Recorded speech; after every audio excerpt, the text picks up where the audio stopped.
こんにちは、ポロロです。リビングの松永さん、6話の感想をお届けします。松永さんの誕生日が近づいています。その中で僕は、あることに気づきました。原作とドラマで松永さんの誕生日が違うんです。そしてこの改変を掘り下げた結果、松永さんのあの行為の正当性が薄まってしまいます。些細なことが気になる僕の悪い癖が発動してしまいました。詳しくは動画の後半にて。本動画は前半がストーリーの振り返り、後半がピュアな成人男性の感想で構成されています。ぜひ最後までご覧ください。ドラマについて最終話までストーリーの振り返りや感想を配信していくので、チャンネル登録もお願いします。先日 YouTube ライブで漫画 YouTuber の歌丸さんとここまでの話の感想などをトークしました。松永さんのことをちょっとダサいという歌丸さん、その真意とは？ミコのように年上男性に恋焦がれる女性たちが主役のドラマの話もしています。あなたも見ていた懐かしのあのドラマの名前が出てくるかも。ライブ配信は月1回行っているので、ぜひ遊びに来てください。よろしくお願いします。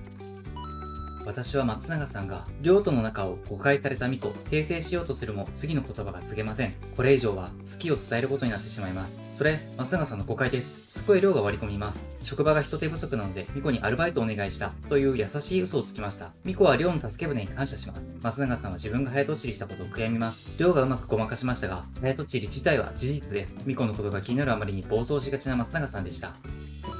来たるバレンタインデーに向けて気持ちが流行るミコ。金銭的に余裕のないミコは手作りチョコを用意するつもりです。シェアハウスの間取りを見るとリビングはキッチンに面しています。そしてリビングはいつも松永さんが鎮座しています。キッチンでチョコレートを作ろうものなら間違いなく顔を突っ込んできます。ミコは地質を散らかしながらチョコレート作りをする羽目になりました。手作りチョコレートにはメッセージが付き物。ミコはハートの茶色いキャンパスにどんな思いを乗せるのでしょう。大好き、感謝などイメージは膨らみますが、どれもしっくりきません。それでもやはりバレンタインデーは送る側にとって特別なイベント。ミコと友人たちは大変盛り上がります。と、そこへ学校の先生が楽しそうねと声をかけました。声のした方に目を向けるとショートカットの若い女性教師がいます。真帆が小林先生と名前を呼びました。6話にして突然現れた学校の先生、しかも若い女性。ぬるっと入り込んできたこのタイミング、そして下の名前が呼ばれないことから、どう考えても松永さんの元カノの小夏さんです。ミコはそんなこと知る由もありません。小林先生は3人に進路希望の提出期限が迫っていることを告げました。そしてそれに向けた三者面談の時期も近づいています。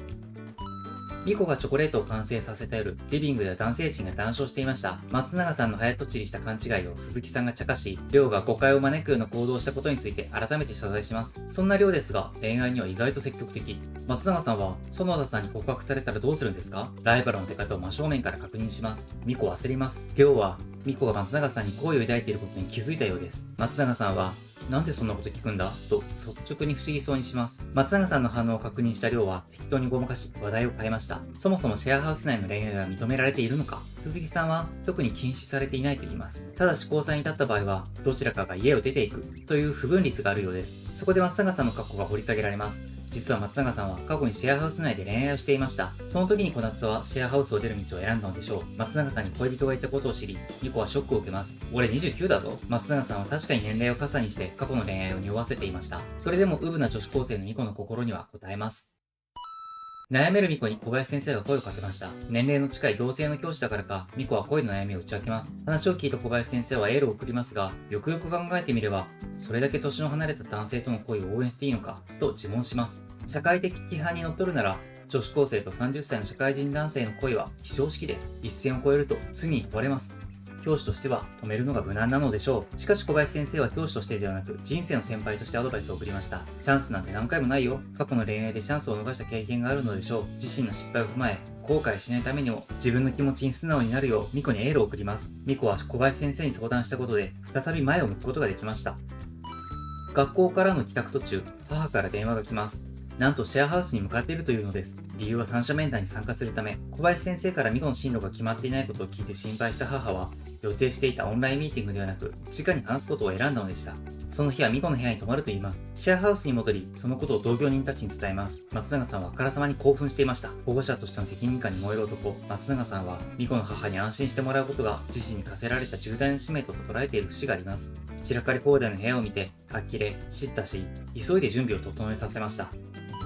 ミコの母は到着してシェアハウスの面々に挨拶を終えるとミコと対面しました。進路が決まっていない理由を問いただします。高校卒業までシェアハウスに住み続けるのは良いとしても、その後を決めあぐねているミコ、考えがまとまっていないという答えに母は不満げでした。翌日はバレンタインと三者面談の日、楽しみにしていた日なのですが、いまいち気が乗りません。進路も決まらなければバレンタインチョコに書くメッセージも決まりません。後ろでは鈴木さんが口を尖らせていました。大貫さんがバレンタインチョコを用意してくれていなかったのです。直接頼み込むもやんわりと拒否。シェアハウスに住んでいるだけでバレンタインはイージーモードなのかと思いきや、そんなこともないんですね。バレンタインなど意に介していない松永さん。リビングで仕事をしていると、ミコの母がやってきました。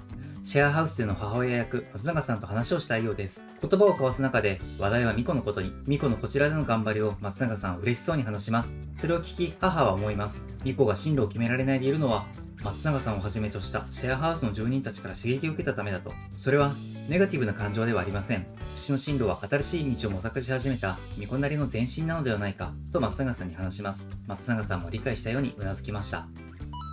学校ではミコが母を待っていました。しかしそこに電話が来ます。母からです。ミコの祖母が怪我をしたので来られなくなってしまいました。代理の人を手配した。という母の言葉に、ミコは首をひねります。直後、軽やかな靴音と BGM とともにスーツ姿の松永さんが現れました。面食らうミコでしたが、松永さんはやる気満々です。普段は部屋着の姿ばかりなので、スーツ姿が新鮮すぎます。この人、合コンにも部屋着で行ってましたよね。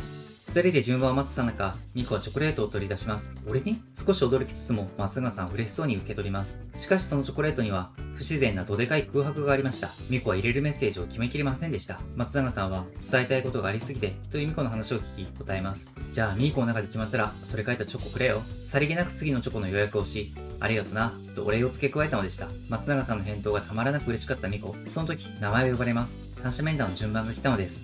緊張するという松永さんを連れて教室に入ります。先生、よろしくお願いします。よく気合の入った声で頭を下げる松永さん。しかし表を開けて先生と目が合うと唖然とします。それは先生も同じでした。純、小夏と名前を呼び合い、運命が巻き起こした偶然に衝撃を受けます。ミコは何かただならぬことが起きたことを知り、不安そうに松永さんが呼んだ小夏という名前を反芻しました。